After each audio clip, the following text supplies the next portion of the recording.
So, hello everybody. Today I want to explain you a bit about one of the hottest topics in the blockchain, or let's say DeFi world. I will be talking about general stablecoins and how they developed over time. I want to get actually deeper in one of the newest topics, which are algorithmic stablecoins, especially into the mechanics of dollar protocol and why I am so bullish on this project. So let's start with some basics. We have different kinds of stablecoins. First of all, we have the centralized stablecoins like Tether and USDC, like here. Those coins are collateralized by dollars in the bank, which means for each printed Tether or USDC, there is $1 in the bank. This was the beginning of stablecoins. However, here we have the issues that they are centralized, and for example, they can even block your addresses, which happened already with Tether. Furthermore, it really requires trust into those systems, as mostly they even don't have third-party audits. When Tether was audited, it was seen that just 75% of Tether is really backed, and for 74% is really backed, and for the missing 26%, they stated they got loans somewhere, but don't wanted to say where is the loan or where is the money, etc. So these systems, you really need trust. You really need trust that they have all the money available. Coming to the second system, I want to mention that this is collateralized by crypto assets, like DAI. For DAI, as they are hypercorrelated, there is no proof, hypercorrelated to crypto assets, there is no proof from market changes how it will affect the price, and it is capital inefficient. This means you have to deposit a large amount of value in order to extract much less value of stablecoins. On small scale, it is fine, but for larger amounts like 100 millions or 1 billion, it might be a problem. Furthermore, it is also backed by central assets. Last but not least, we are coming to the algorithmic stablecoins, so like dollar protocol. They are not backed by collateral, instead they are uncollateralized and stabilized by an algorithm which enables the possibility of a decentralized stablecoin. How the mechanics of this algorithm work will be explained in the next slides. But before we start with this, I want to show you the different developments of algorithmic stablecoins. So, for algorithmic stablecoins, as mentioned before, they are not backed by assets, whereas they have elastic supply, which should match the supply and demand with certain incentives that keeps the token price stable. So, for example, generation 1. Ampleforth introduced elastic supply that would experience supply changes. Wallets will have supply changes, so all wallets will have actually supply changes at certain prices, which are defined by the rebase. I will mention later on what rebases are and how they work. This means every wallet profits in the growth of the supply and will suffer from the contraction of the coin in the wallet.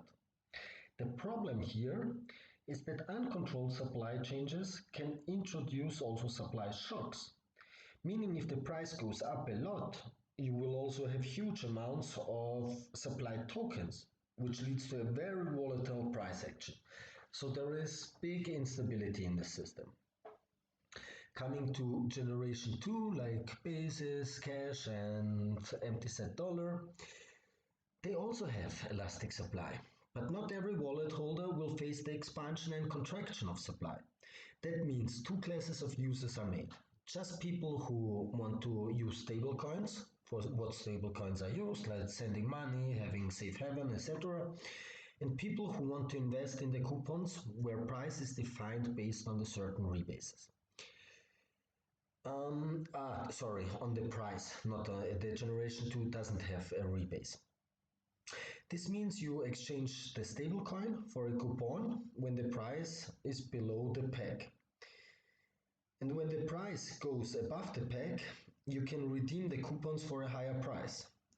So this incentivizes people to buy the stablecoin, change to the coupon, so the buy of the stablecoin brings demand into a system and it pushes the price up because you will be rewarded with the coupons which you can sell for a higher price when the system is above the peg.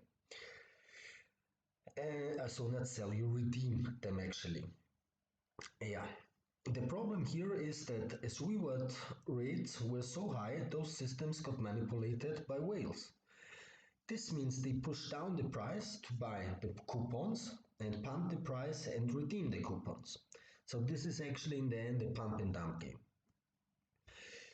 Coming to generation 3, like D-Base, try to fix the problems of generation 1 and 2.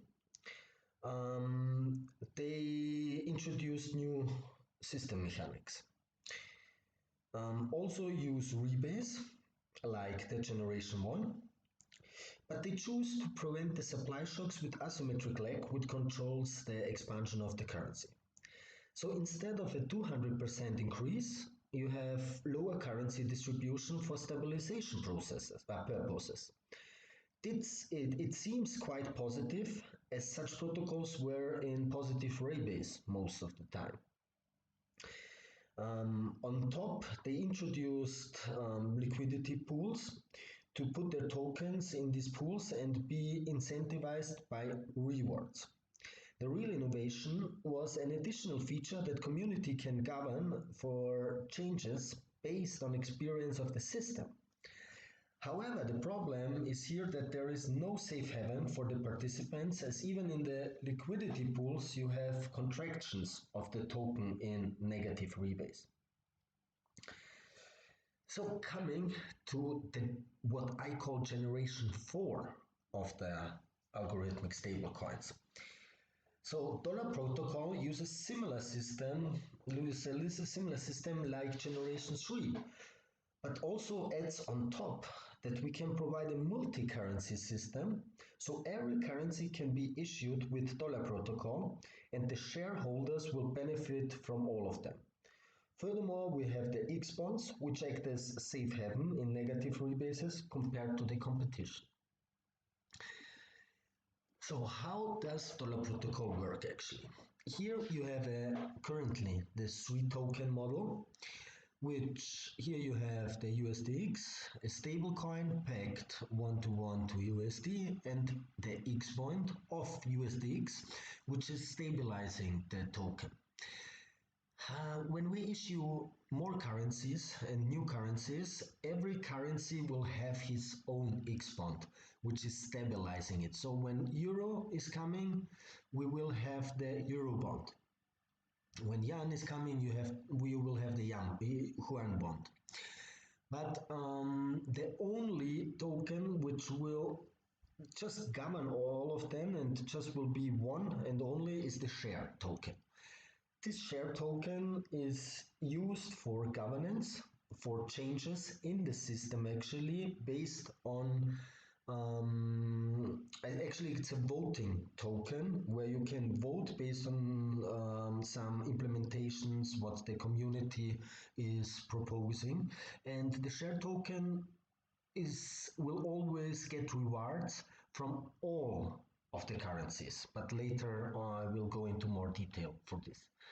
So Cryptoblues explained it in a nice way that the USDX token is actually the heart of the system and the share token is the brain of the system.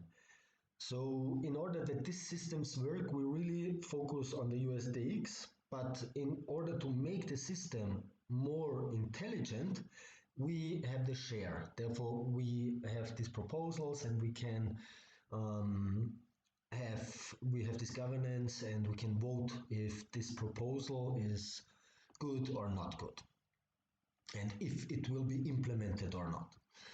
So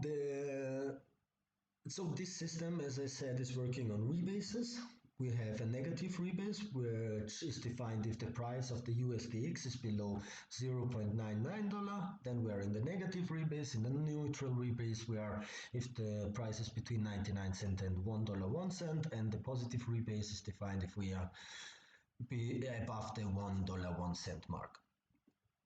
So in general, in a negative rebase, which is the contraction phase, the sells are higher than the buys. So the market cap decreases. So actually the supply shrinks.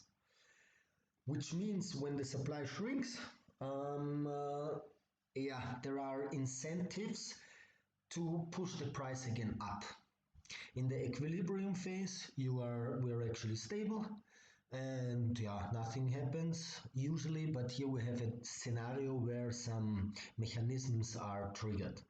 And in the expansion phase, when the buys are bigger than the sells, the market cap increases and supply expands. This means the system actually generates new USDX, which will be distributed to two different reward systems. Let's call it right like this, and I will elaborate on this later. These are the old values. Actually, here are the new values, the 99 cents, and furthermore what I explained before.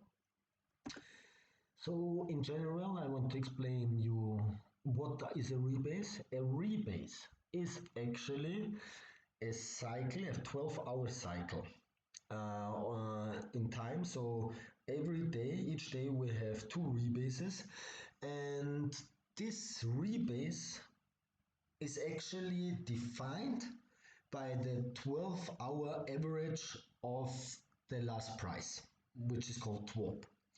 And if the TWAP is, for example, we always have it at the same time, the rebases. For me, it's 6:30 in the morning and in the evening.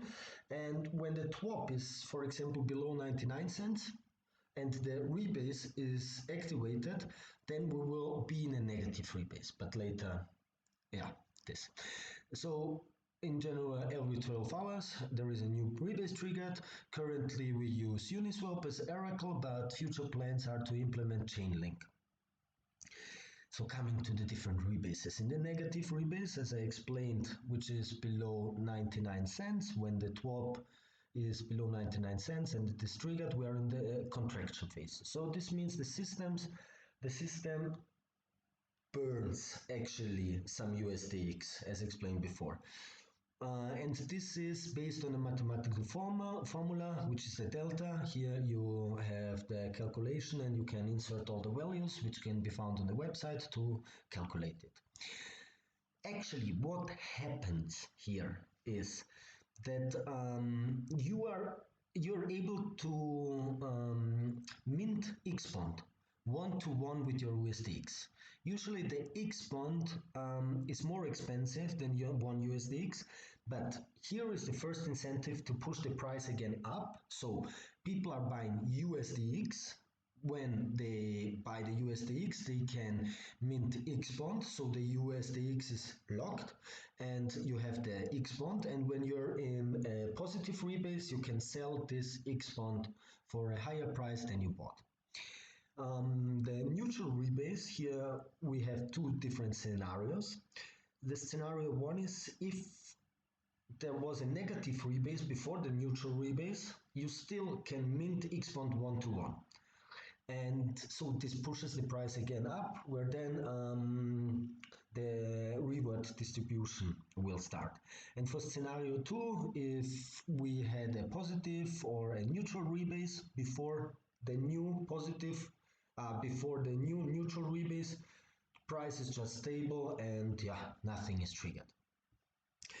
And in the positive rebase, we have actually the distribution to the different reward systems, and the distribution is like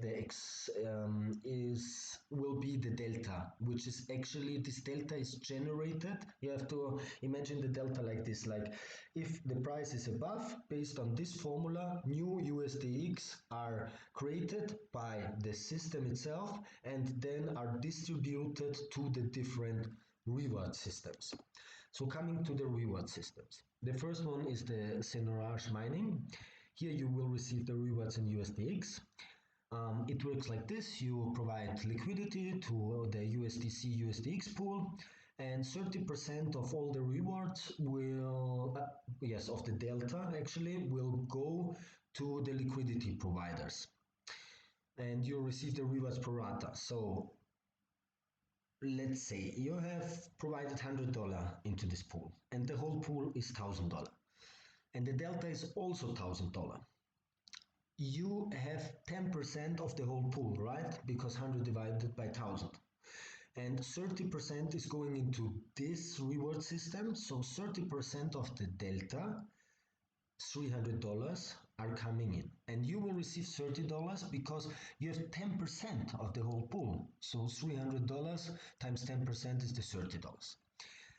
Share mining is the second reward system where you provide liquidity to either Ether USDX or Share Ether, but as far as I know, the Ether USDX will go away and all the liquidity will come to the Share Ether pool. And the rewards are stated here. So if you put $1,000 into this pool, you will receive 0.5 share per hour, which is quite nice. Yeah, this actually will happen until the market cap is reached of 21 million shares. Currently we are around 18 million, so this, I think in 2 or 3 months, this is going to end, and when the market cap is reached. Then there is also the staking reward system. We can stake Share or USDX. If you stake Share, actually, you lock your shares and you will receive rewards and positive rebases. Here the reward is 15% of the delta, which goes to the shareholders. So let's assume $1,000 is the delta again, and we have 10%, you have 10% of the total staked share. So the $1,000 times the 15% times the 10% is $15. And you will receive a $15 reward per positive rebate. This $1,000 is just for demonstration purposes, as this delta is usually way higher. Yeah, and here we also use a lockdown and cooldown mechanism, which are helping to reduce supply shocks for Share, which is stabilizing more the value, and people cannot just pump it down. Yeah, here the second one for staking is USDX. You can, sorry, sorry for this.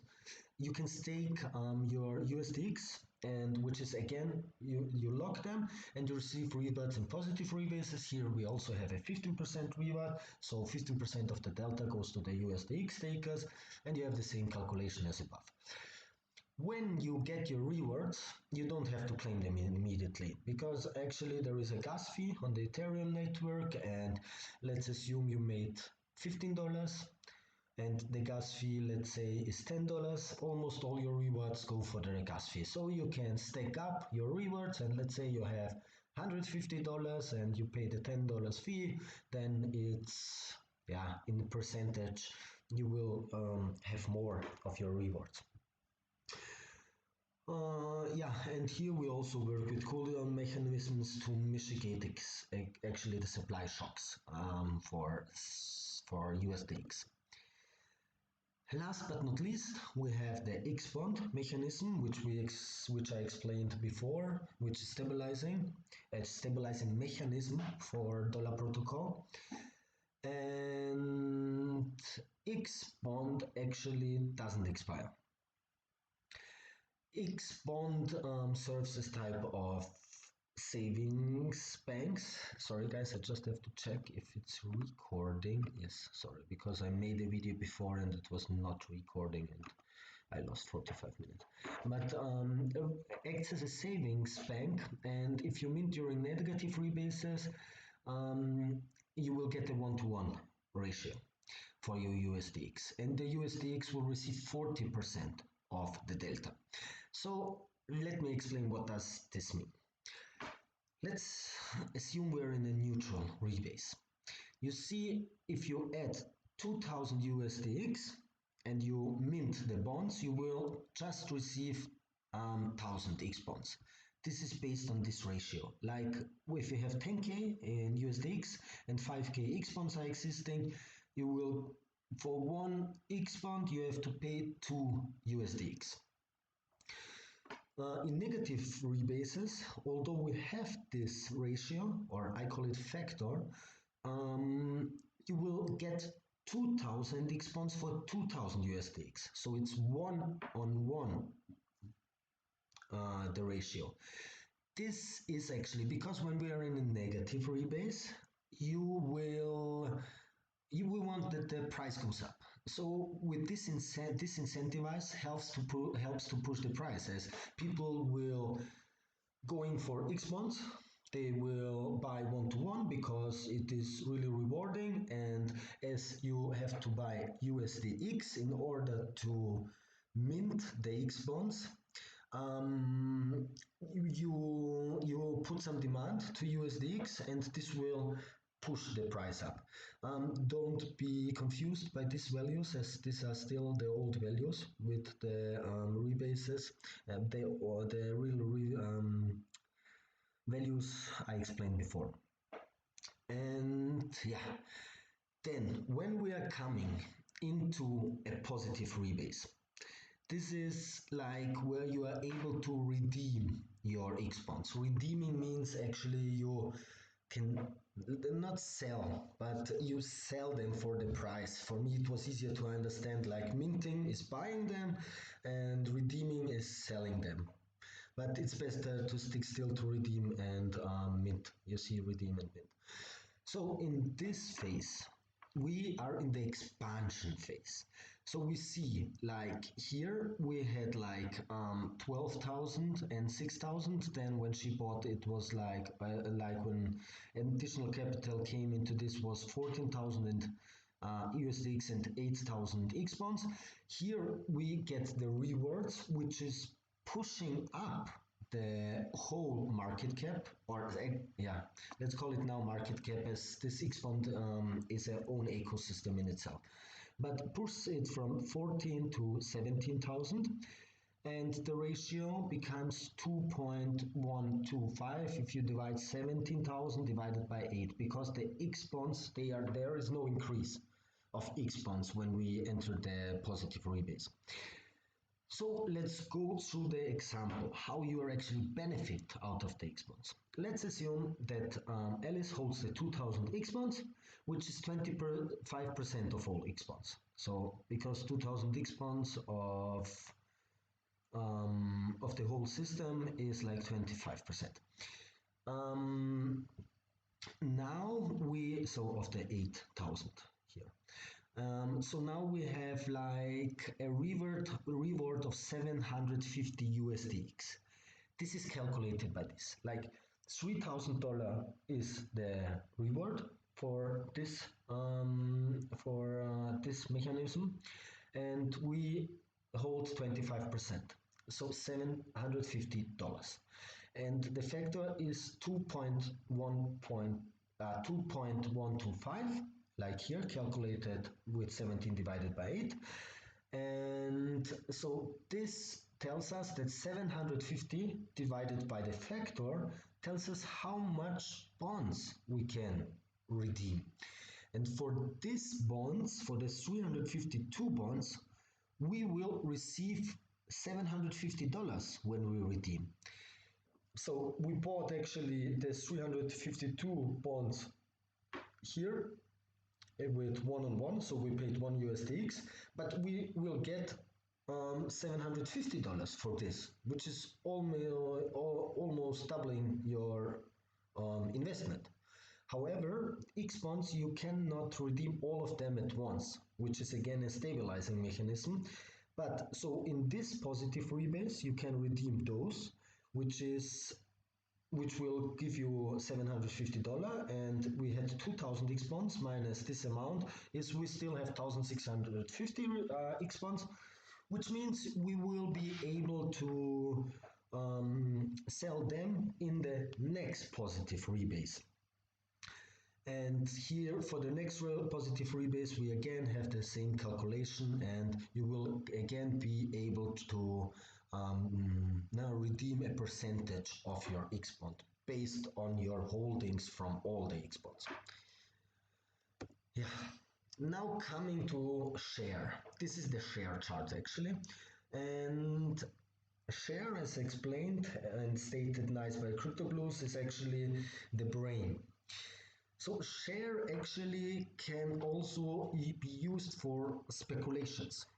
Here you see that always when a negative rebase was triggered, we had like huge expansions of share. First expansion was 20,000%, second expansion was 11,000%, third expansion was 600%. So yeah, if you are a speculator and you don't want to get like continuous rewards where you actually would benefit of compounding interest, which is actually a very intelligent game, you can also buy shares and either you stake them, which will give you rewards, or you are holding them free float and hope for negative rebases and hope that another big expansion will occur. Yeah, this for the expansion game, let's say it for share. So I also did a small competitor analysis between not all of them, but few competitors. And here I put the market caps of the competitors. Currently we have 5 million. This was an old value when I did this. Basis cash was around 50 million and empty set dollars about 350 million. So you can see in this visualization that this is still in early stage, this protocol, and it has huge potential to rise, like 10x to basis cash and 200x to empty set dollar. And actually, to dynamic set dollar and empty set. Oh, sorry, this is like, I just put the wrong value, it should be basis cash. And yeah, it's as we are very innovative with the system of multi-currencies, what the others don't have, because just the dollar protocol is offering the multi-currencies. I truly believe that there will be a way higher market cap on this. So yeah, we have 3 tokens, which makes the system a little bit more complex, but with we are able to offer different stabilizing mechanisms with more tokens, which will deliver better sustainable, stable values of the stable coin. Yeah, here about the expiration of reward claims. Here they even have expiration times weird for X bonds and all the other stuff what you can claim if you put in a reward system. There is no expiration. We have the rebase every 12 hours. They call it epochs or rebases. Doesn't depends on the competitor, which are here 24 hours and 8 hours here. Yeah, every they have also governance tokens actually, and the multi-currency model is just given as explained for dollar protocol, where more currencies can be issued. We are soon decentralized. Empty set dollar also plans to be decentralized, but I'm not sure how they proceed. Yeah, we are also audited by Certic, which gives a lot of trust into the system. Actually, also empty set dollar, basis cash, for example, is not. And yeah, the amount of earning possibilities here is 5, and the others have 3 and 2 based on my research. Sorry. Yeah, so actually, based on the X bonds, which are also superior to the competitors, and the multi-currency model, we are, yeah, actually, let's say, have more features in this protocol.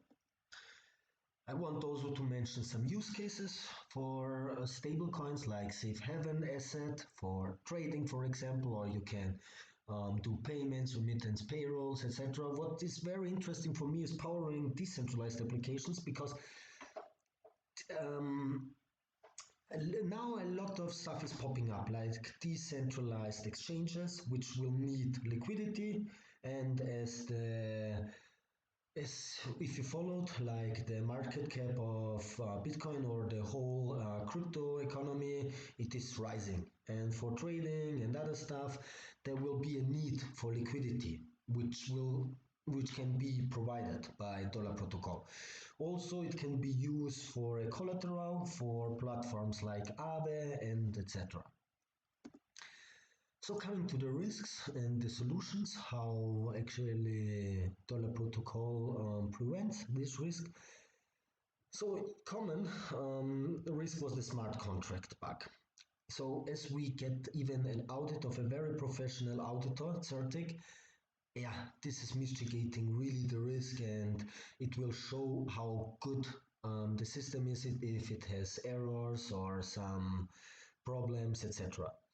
Then admin keys for governance. Usually for centralized stable coins, they can, or algorithmic stable coins, which are centralized, the admins can do whatever they want. Actually, they can change the code always, and they can, yeah, just steal your money or print money for themselves.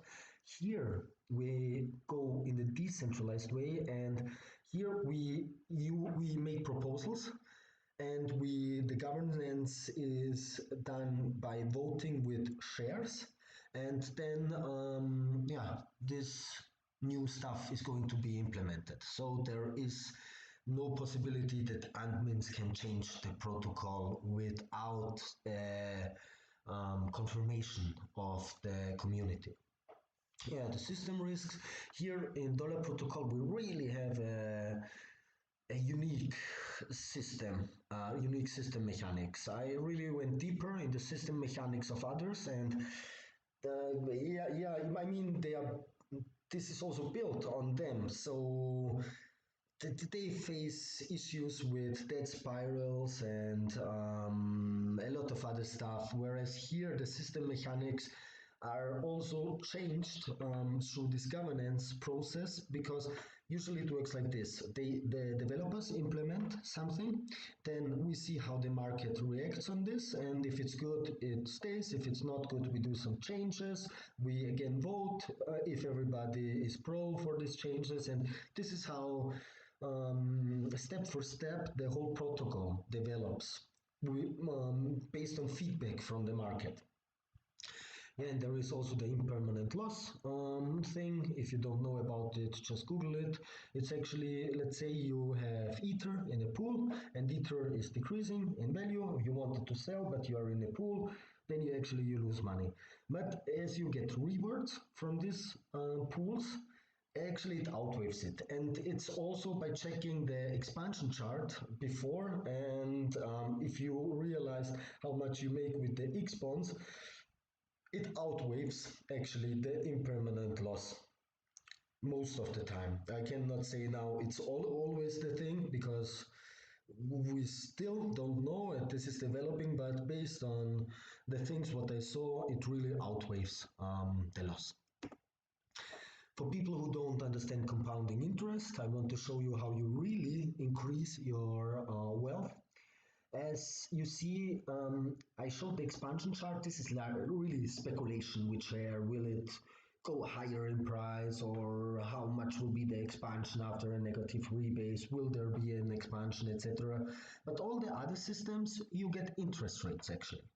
And these interest rates also compound. So let's assume you invest 1K in a certain reward structure, and let's assume you get like 0.5% per positive rebase.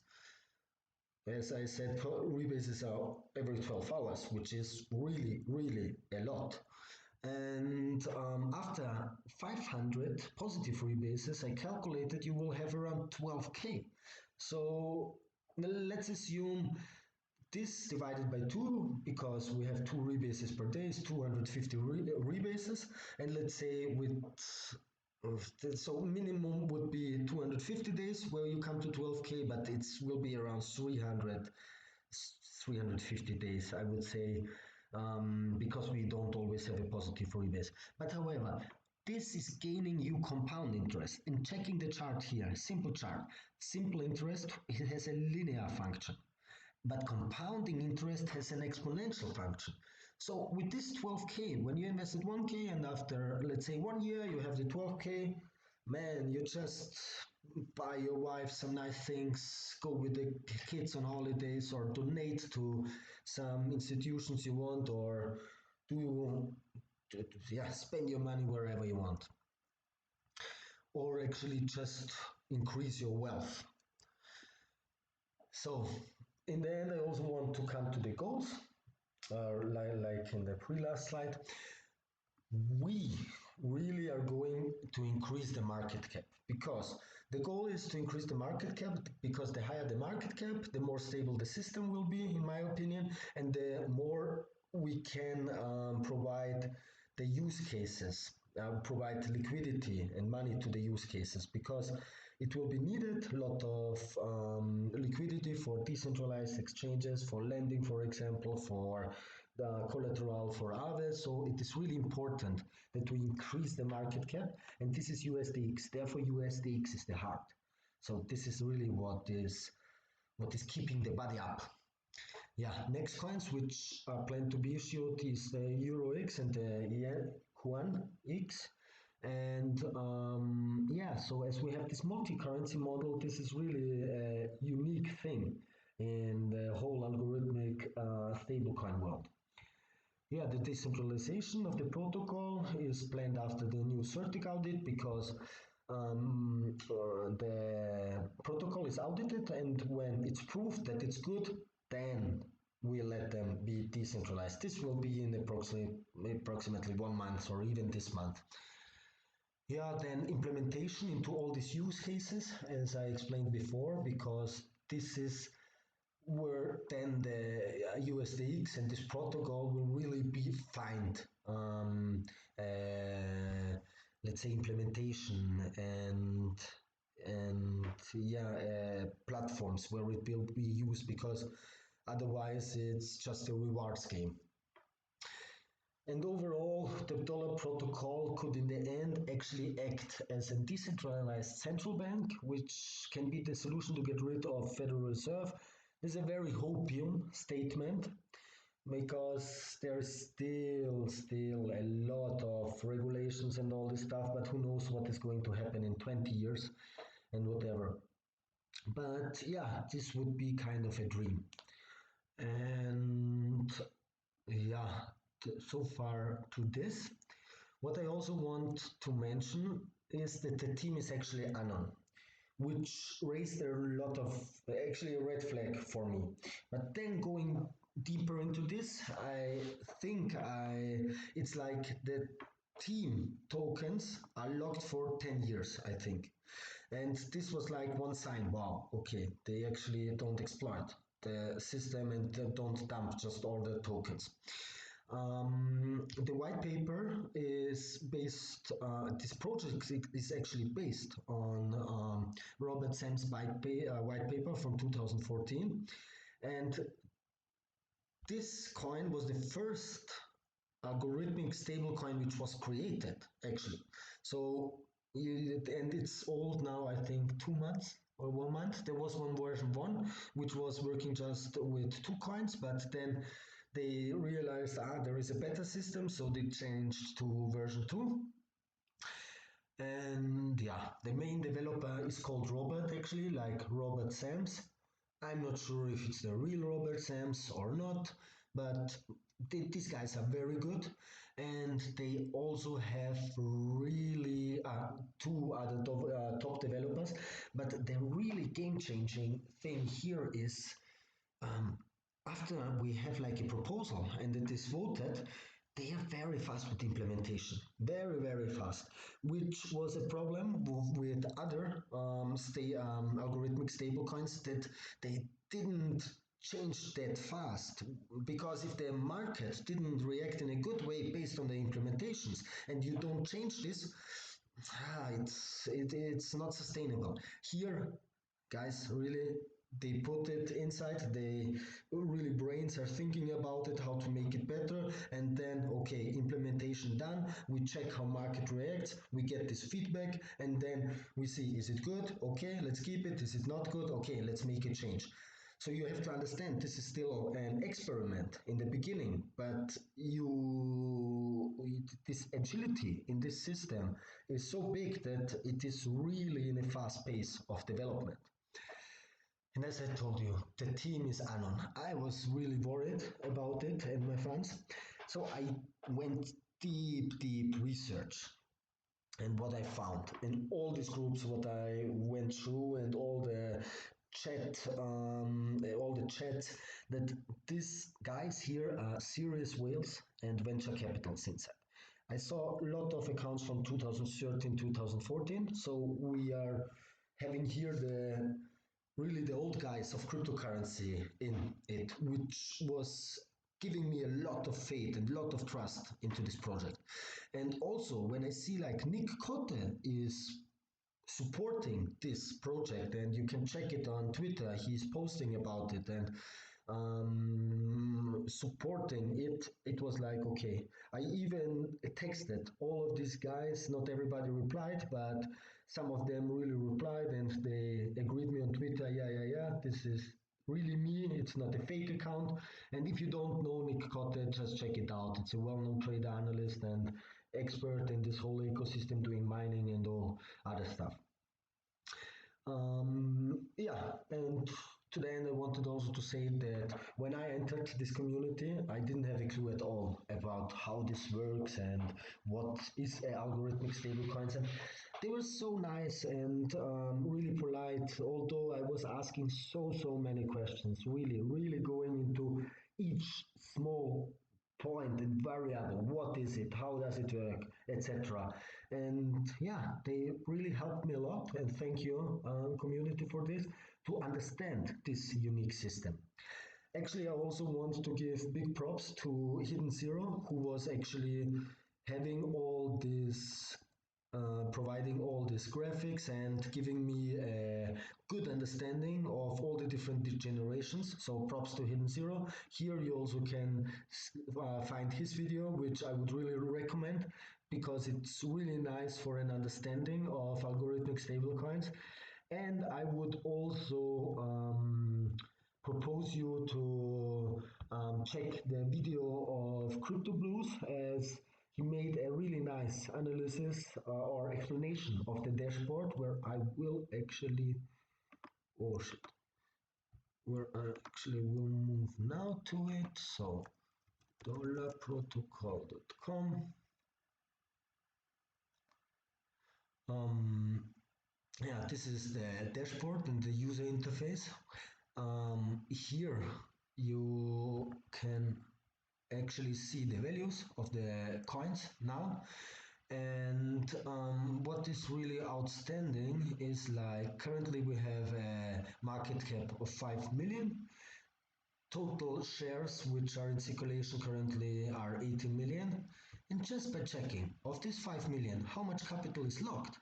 So the people really believe in it, and well, it's more than half is actually locked. So they are strong hands. They don't plan to sell, or I mean, I cannot say what these whales are gonna do, but this is just a thing which tells me, okay, guys, this is serious stuff, and people are really believing in it, and not just pumping and dumping the stuff. And also you can check here like how many shares are locked in the share staking. So 11 million almost out of the 18 million are locked because these guys understand like the effect of compounding interest. As I explained before, this is like an exponential curve, and with not looking all the time at charts and doing, I don't know, technical analysis, getting your feeling roller coaster, you sit, invest here, you claim your rewards, spend your time, because guys, time is one of the most valuable factors what you have, or variables. Yeah, I hope this video helped you about to understand how dollar protocol works. And yeah, we have a Telegram group which is really active and really helpful. It's called Dollar Protocols. I also made one group with resources where you can check all the resources available currently. And yeah, if you have any questions, just go there, ask, and they gladly will help you and me too. So, thank you for watching the video and bye.